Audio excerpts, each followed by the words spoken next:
Hi, welcome back to Abundant Living, episode 7. And I'm going to make a little bit more comfort food in this episode. We're going to take a wonderful tour of a town called Rosebud near the inn. And a special little invitation was granted to us for a favorite boutique of mine. So stay tuned. This is a dish that I wanted to use just what I had in the larder. In the time of COVID, I don't run to the grocery store, and I'm sure you don't, at just the drop of a hat. I look around for what I have, and this is a potato and broccoli dish that I'm making. So I have generously buttered my baking dish, and now I'm going to put in a layer of potatoes that I have thinly sliced. You can even use a mandolin on these. You really want them almost sheer. And then I'm going to make another layer with onion. That again, I have just thinly sliced.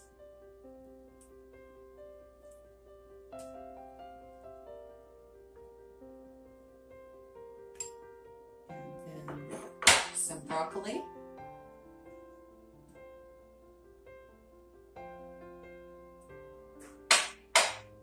I will parsley and season this and then continue like this, just alternating your layers until your pan is full. Once you've got all these lovely layers together, then pour in milk and chicken or beef stock.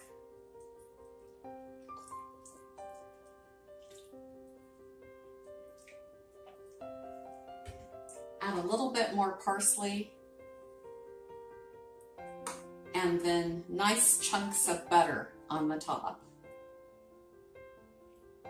And you're going to put this into an oven at 350 and bake it. And another lovely thing that you can put on top is sage and just olive oil. Paint some olive oil on the sage, and it makes it a very lovely color once it's baked. While my potatoes are in the oven, I decided it's time for a cocktail. Just a little wine spritzer, I think, tonight. So I'm taking some Merlot, some Perrier,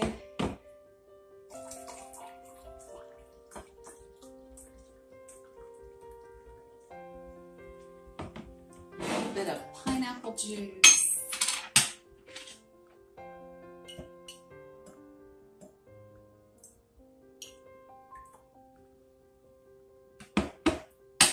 I'm gonna squeeze some fresh mint, kind of rub it to release its flavors, and sprinkle that all over the top, and give it a stir and have a little refreshing drink. Cheers.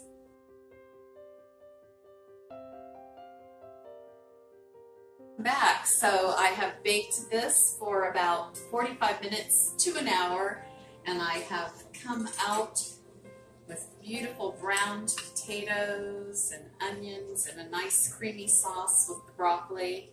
Such a comfort food. I really hope you try this and enjoy it. So I've spray painted these silver, and I'm starting to take the twine and weaving a top for them. So I finished weaving the top, and I'm going to make a knot.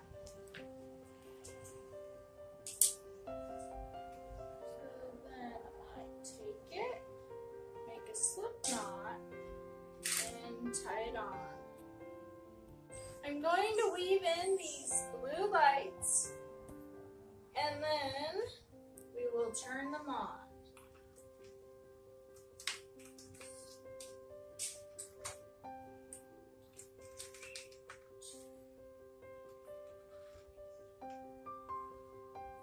Next, we are going to put a bow on top.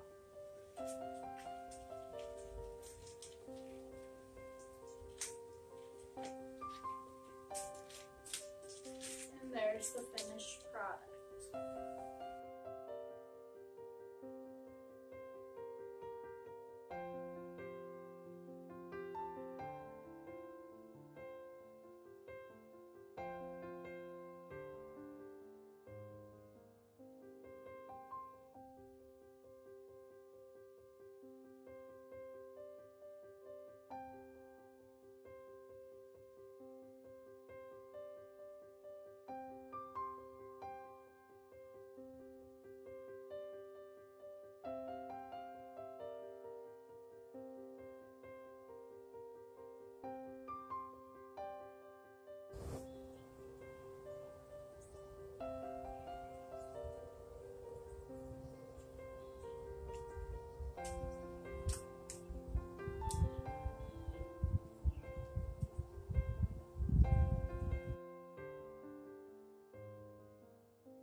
Hi, my name is Janet. I'm the owner of One Painted Girl here in Rosebud, Missouri.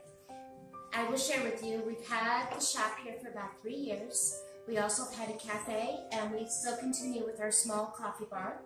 If you like espressos, smoothies, fufu coffee, we have it. But meanwhile, we have lots of painted furniture that I work very, very hard on.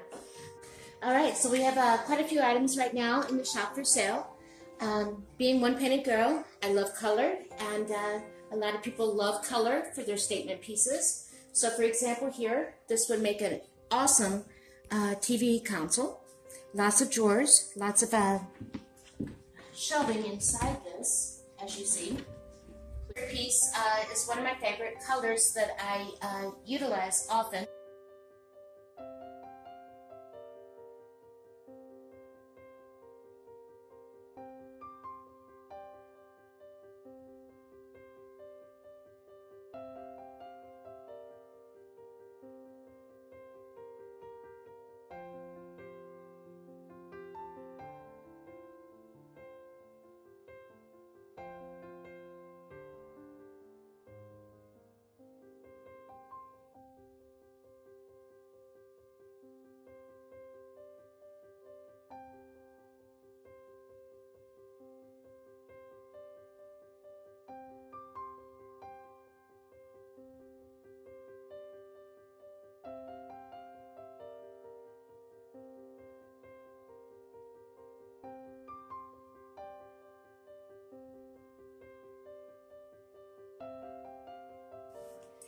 So I'm the author of The Lace Makers of Wright Road with my co-author Willow Orendorf, and I tend to make knitted lace. However, I do tat and crochet, and I've made this little shawl here, and I'm knitting on this lace border here, and I'm using a traditional Shetland lace from Scotland and the Shetland Isles, and I thought you might like to see how I do this.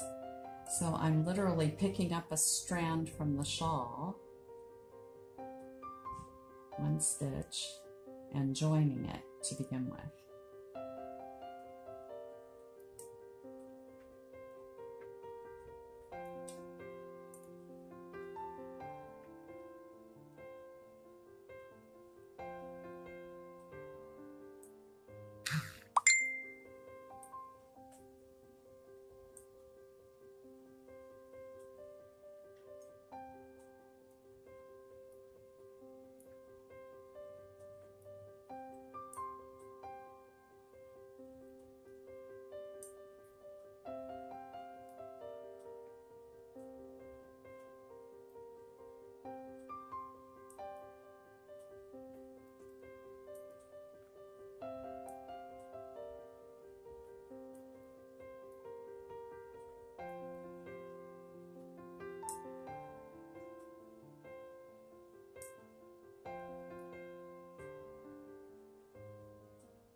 And this is double-sided lace, this border I'm knitting, so that there is no resting row, no row where you just get to purl or just get to knit.